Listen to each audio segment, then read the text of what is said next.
Educação à distância, mudando realidades.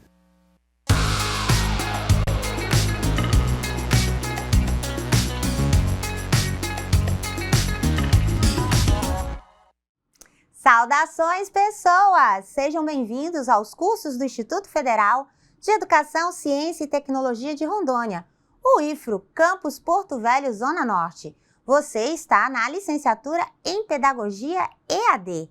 E eu sou a professora Anabela Barbosa. Juntinhos estamos na jornada de metodologia dos trabalhos acadêmicos e científicos. Vamos iniciar essa trilha? Bom, é sempre uma grata alegria ter você fazendo parte da nossa história e fazer parte da sua história também. Neste instante, passarei a minha audiodescrição. Eu sou uma mulher parda de cabelos pretos na altura do ombro, 41 anos, estou com um vestido azul. Ao fundo está uma plotagem dos nossos estúdios aqui do Campus Porto Velho, Zona Norte, em tons brancos e cinzas. E o meu sinal para a comunidade Libras é Anabela. Nesse episódio, nós vamos tratar sobre metodologia. É o resumidinho de metodologia. Mas a gente já não está estudando metodologia, professora? Sim, mas agora especificamente os procedimentos metodológicos. Como que eles se organizam no processo da metodologia dentro do trabalho acadêmico e do trabalho científico. Cada elemento da metodologia vai requerer uma classificação específica. Essa classificação é a classificação didática, metodológica, e que é necessário que você apresente nos trabalhos, especialmente quando você vai fazer os textos acadêmicos. Todo texto acadêmico e científico tem um método, e é isso que a gente vai conhecer. Vamos acompanhar aqui na nossa tela interativa? Bom, então aqui, nosso episódio de hoje, metodologia, os livros que nós temos aí na biblioteca virtual, Pesquisa em Educação, da Menga Ludwig, Metodologia da Pesquisa em Educação, do João Mata, e claro, ele, Pedrinho Demo, de Praticar Ciência. Então, uma das primeiras coisas é o quê? Uma das primeiras coisas é penso, logo existo. Qual que é a ideia aqui? A ideia aqui é a proposição. Quando René Descartes disse cogito ergo sum, no discurso do método, que é uma obra que está em domínio público, ele disse o quê? Penso, logo existo. Em latim é mais engraçado, né, gente? Claro. Mas a ideia é que, quando você pensa, você passa a questionar a realidade. Você passa a tornar essa realidade plausível de perguntas, plausível de mudança, plausível de questionamento. E como que você vai fazer essa mudança? Como você vai fazer essa pergunta? Como que você vai discutir essa realidade? Esse como, igual aquela receita de bolo, ingredientes, modo de fazer. Pois é, a metodologia é o modo de fazer e é o modo como eu penso. Por isso que a gente faz a referência aí ao René Descartes. Porque o René Descartes inaugurou um dos marcos históricos do procedimento científico, que é o processo cartesiano. É por isso que chama plano cartesiano, porque é de René Descartes. Nele, ele propôs a ideia de que para que você estudasse, para que você investigasse um objeto, era necessário você isolar esse objeto e dividir ele em partes, igual o Jack Estripador. Mas no caso do Descartes, principalmente para ciências exatas e ciências biológicas, como estudar um vírus, uma bactéria, um medicamento, como que ele age especificamente, foi uma grande mudança paradigmática, ou seja, isolar o objeto para estudá-lo. Depois, mais recentemente, a gente tem um novo paradigma, um novo marco histórico, que é o pensamento complexo, baseado no Edgar Morin. Ele já vai dizer ao contrário do Descartes. Ele vai dizer que, para você estudar um objeto, você não pode isolar o objeto, porque ele está em um contexto, ele está em um meio. E se você isolar ele, você corre o risco de não ver quais são as interações e as afetações que esse objeto realiza nesse meio. E isso também tem a ver com as ciências biológicas. Por exemplo, se você usar um medicamento, qual é a reação desse medicamento na pessoa quando ela está sozinha, quando ela está no convívio, quando ela está na família? Então, a aplicação dos métodos hoje, na verdade, você vai depender da área, do tema e do objeto que você vai estudar. Se você vai adotar um método mais cartesiano ou se você vai adotar um método mais complexo, digamos assim, que é o pensamento complexo do Edgar Morin. Às vezes, você pode até fazer a coexistência desses métodos, o que torna a pesquisa um pouco mais difícil. Mas é claro que há sempre a opção por um ou outro, a prevalência de um ou de outro método.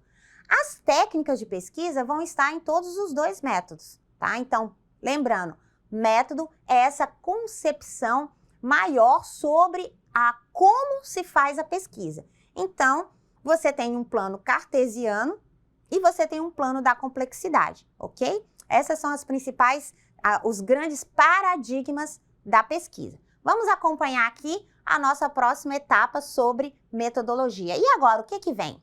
Bom, agora vem grande discussão sobre como que se divide a metodologia. Bom, então eu tenho os planos, eu tenho as concepções, os paradigmas, que é o plano cartesiano ou o plano da complexidade, e depois eu tenho as divisões. Eu tenho as divisões em abordagem, tipo, a técnica, instrumento, método, e todos esses elementos, eles devem ser apresentados na metodologia. Vamos ver aqui na nossa tela interativa como é que a gente faz essa divisão didática, ok? Então, a gente tem aqui a chamada aqui, né? Eu posso fazer uma chamada para vocês sobre a pesquisa e também sobre como que a gente organiza os métodos. Então, a gente tem algumas coisas. Por exemplo, dentro aqui do nosso esquema, a gente tem a abordagem, 2, tipo, 3, método, e 4, técnica e 5, instrumentos. Bom, e aí uma das primeiras classificações que nós temos é a abordagem. A abordagem é a primeira divisão que a gente tem da metodologia. A abordagem pode ser qualitativa, ou seja, o ambiente natural é uma fonte direta para a coleta de dados, é uma interpretação de fenômenos e atribuições de significados, ou quantitativa, que requer o uso de recursos e técnicas de estatística, procurando traduzir em números os conhecimentos gerados pelo pesquisador. Então, o que a gente tem no primeiro tipo de classificação da metodologia?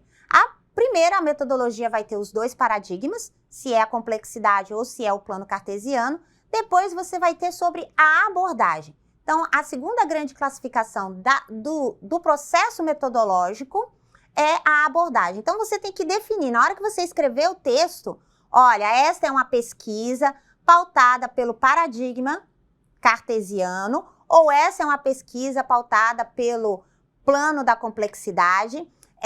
A abordagem E aí, se você for trabalhar com questões mais de sentimentos, com questões mais relacionadas à interpretação, à subjetividade, você estará numa abordagem qualitativa.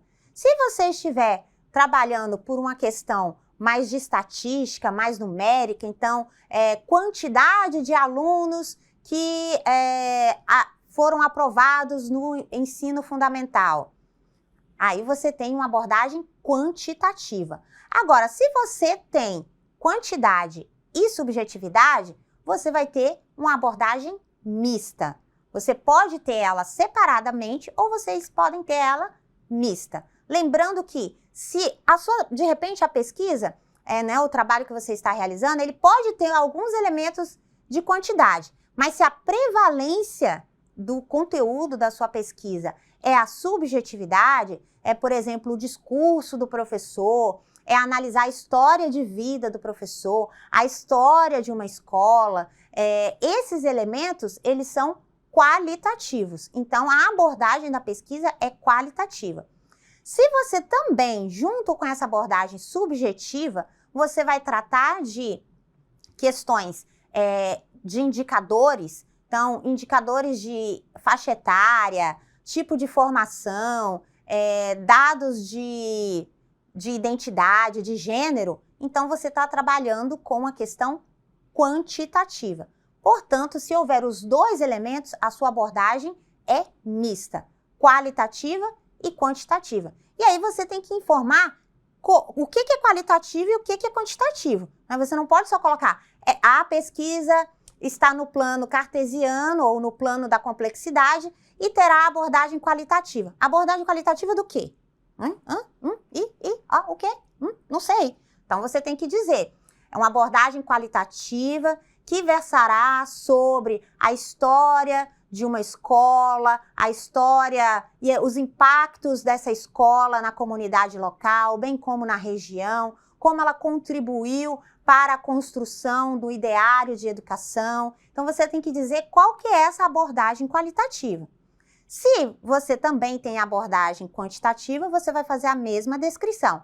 Também haverá uma abordagem quantitativa ao se tratar de dados censitários ou de um levantamento sobre a idade ou a quantidade de alunos que já passaram por uma escola ou já a quantidade de alunos que tiveram aprovação. E aí você vai fazer a descrição e informar por que ela é quantitativa, por que é qualitativa ou por que ela é mista. Beleza? Certinho? Certinho. Então, assim a gente termina esse episódio sobre metodologia. Nos procedimentos metodológicos, a ideia geral do processo metodológico. Espero que você acompanhe os nossos próximos episódios e se você quiser saber mais, você tem que ler. Para isso, acesse a biblioteca virtual do nosso curso, que está disponível lá no SUAP, e leia tanto a Menga Ludwig, quanto o João Matter, quanto o Pedro Demo e todos os outros livros de metodologia que tem disponível para você se aprofundar e fazer como se você estivesse em Alice no País das Maravilhas. Até a próxima, bonanças!